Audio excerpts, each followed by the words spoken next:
Hi, today I'd like to talk about a way to visualize the multiplication of fractions. Now, when we visualize things in mathematics, it helps them be more comfortable, feel more real, helps us build confidence and make connections. So, when we think about fractions, we need to remember that a fraction counts how many pieces we have out of a whole.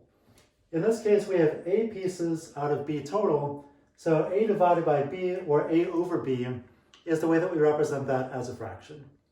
I visualize that here as having the whole be this length B, and then A is how many I have shaded in right here.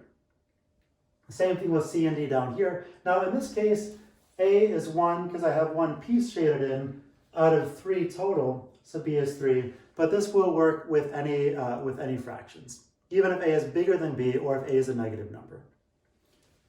And for multiplication, I think about it as being area.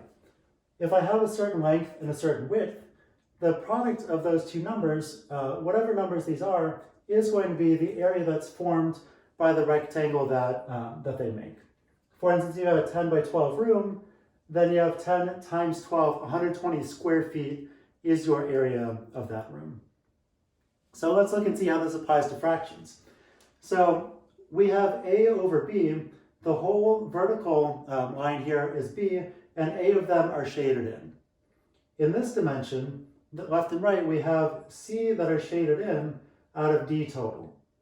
So if I want to calculate the area when I multiply the fraction A over B times the fraction C over D, what I would do is calculate the little area, which is this little rectangle, A times C. That's going to be how many pieces I have, so that goes on top of the fraction. And then I'm going to calculate the total area, B times D, length times width, and that'll be how many total pieces I could have.